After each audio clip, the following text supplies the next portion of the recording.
आज मैं आप सबके साथ शेयर करने वाली हूँ पेड़े की रेसिपी। ये कोई आम पेड़े नहीं है, ये बहुत ही खास पेड़े हैं और इन पेड़ों को बनाने का एक ऐसा तरीका शेयर कर रही हूँ जो आज से पहले आपने गारंटी के साथ कह रही हूँ कि देखा ही नहीं होगा। आपने पेड़े बनाए होंगे जिसमें भर भर के घी डाला जाता है और फिर उसको बाइंड किया जाता है, लेकिन ये जो पेड़े बनकर के तैयार होंगे ये सिर्फ 4 चम्मच घी में बनकर के तैयार हो जाएंगी। एक ऐसा तरीका है इस रेसिपी को बनाने का जिससे पेड़े बढ़िया ही बनकर के तैयार होंगे और आपको ज़्यादा घी या एफर्ट लगाने की भी ज़रूरत नहीं होगी। तो देखिए कितने मस्त बने हुए हैं ये पेड़े। तो देर किस बात की, चलो शुरू करते हैं ना बनाना।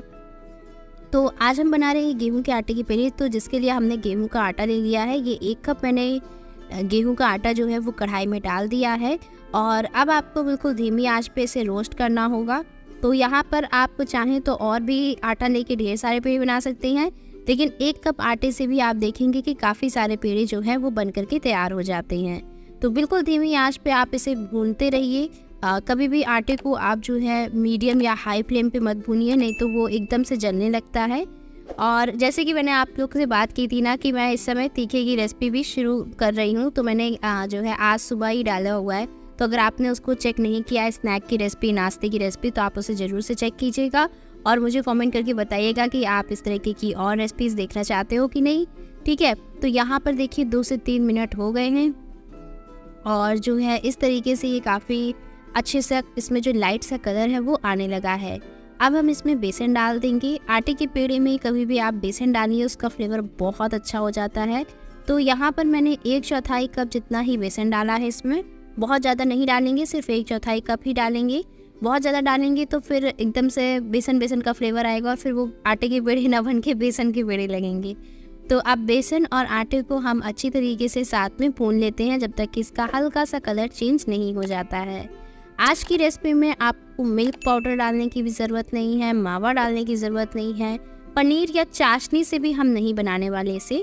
बहुत ही सिंपल पर बहुत ही अच्छा तरीका है, ट्राई कीजिएगा आप। अब देखिए इसका जो कलर है वो हल्का हल्का चेंज होने लगा है। अब मैं बिल्कुल इसे लगातार चलाऊंगी क्योंकि कढ़ाई अच्छे से गर्म हो चुकी है और अगर इस टाइम पे मैंने इसे छोड़ा तो ये हो सकता है कि नीचे से जलने लगे। तो बस आप इसे चलाते जाइए और इस तरीके से अब मैं यहाँ पर इसमें धीरे धीरे करके घी ऐड करने वाली हूँ। तो जैसे मैंने आपको बताया ना कि बहुत ज़्यादा घी नहीं डालेंगे। अभी आटे में हम सिर्फ 2 टेबल स्पून जितना घी डालने वाले हैं। तो 1 टेबल स्पून मैंने जो है घी डाल दिया है और इसे मैं अच्छे से मिक्स करूँगी। और जैसे ही इसमें अच्छे से मिक्स हो जाएगा तो मैं 1 टेबल स्पून जितना घी इसमें और डाल दूँगी। तो पहले इसे हम अच्छे से मिला के देख लेते हैं। हमें इसे एकदम घी से तर नहीं करना है, लथपथ वैसे होता है ना एकदम घी में एकदम तर रहता है, वैसा नहीं करना है। हम इसमें बहुत ही कम घी डालने वाले हैं, तो इसमें गर्मियों में भी आप खूब अच्छे से इसे खा सकते हैं। तो अब यहाँ पर 1 चम्मच घी मैंने और डाल दिया है और इसे भी हम अच्छे से मिक्स कर लेंगे और इसे हम रोस्ट कर लेंगे जब तक कि इसका अच्छा सा कलर चेंज नहीं हो जाता है। तो यहाँ पर मुझे भूनते हुए आटे को 5 से 7 मिनट से जितना टाइम हो चुका है और अभी आप देख सकते हैं आटे का जो कलर है वो कितना बढ़िया आ चुका है। और बस इसी तरीके से मैं इसे 1 से 2 मिनट और भून देने वाली हूँ। इसके बाद इसका जो है परफेक्ट कलर आ जाएगा। तो 1 से 2 मिनट मैं इसे और भूनूंगी और ये देखिए अब इसका जो है ऑलमोस्ट परफेक्ट कलर आ चुका है। अब इससे ज़्यादा हम आटे को नहीं भूनेंगे, नहीं तो आटा भूनने की बजाय जलने लग जाएगा। इतना कलर एकदम परफेक्ट है।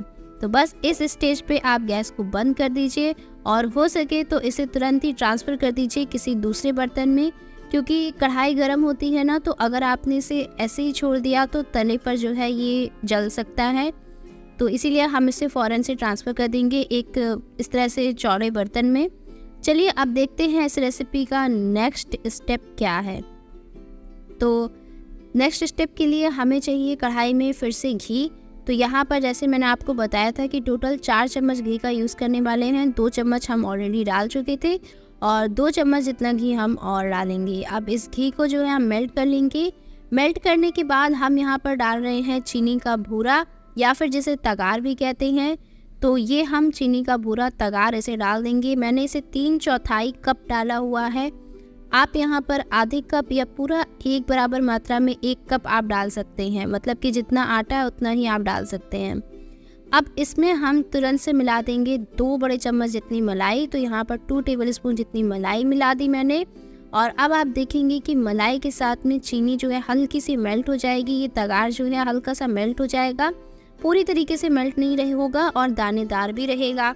तो यहाँ पर देखिए मलाई ने भी घी छोड़ दिया है और चीनी जो है वो हल्की हल्की मेल्ट हो गई है।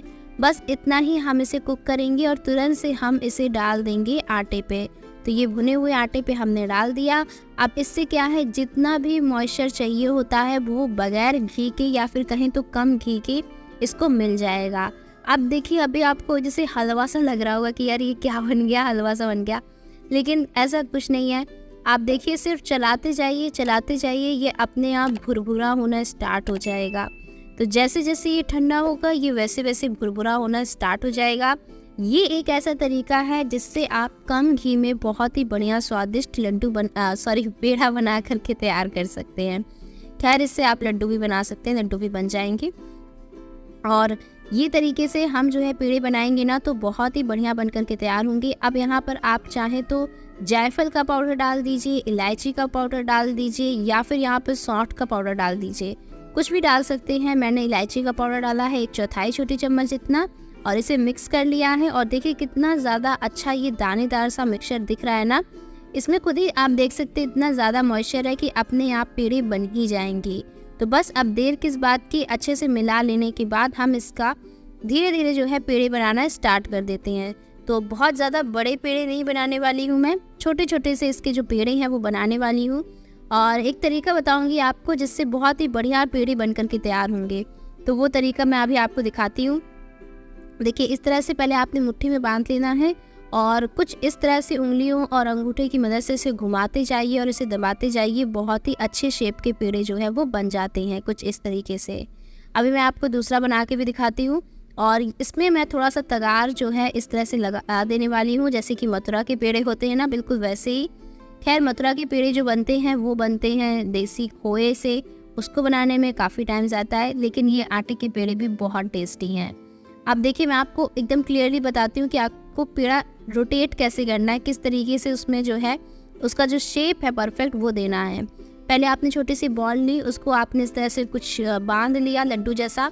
अब इसके बाद आपको इस तरह से कुछ फंसा लेना है। देख रहे हैं, आपको उंगली का ये एंगल बनाना है, इसे फंसा लेना है और इसे घुमाते जाना है और ऊपर से अंगूठे से इसको शेप देते जाना है, अंदर से थोड़ा सा गहरा करते जाना है और ये आपका पेड़ा बन करके तैयार हो जाएगा। बाकी के सारे हम जो पेड़े हैं उसको इसी तरीके से बना करके रेडी कर लेते हैं। और ये देखिए सबको बनाया, ऊपर तगार लगाया और हमारे पेड़े बन करके रेडी हो गए हैं। तो आप बताइए क्या देख के लग रहा है कि ये जो है एक तो गेहूं के आटे से बन करके तैयार हुए हैं और वो भी सिर्फ 4 चम्मच घी में। तो एक बार ज़रूर से ट्राई कीजिएगा और वीडियो अच्छे लगे तो शेयर जरूर कर देना अपने दोस्तों के साथ में। मिलते हैं नेक्स्ट रेसिपी में, बाय बाय।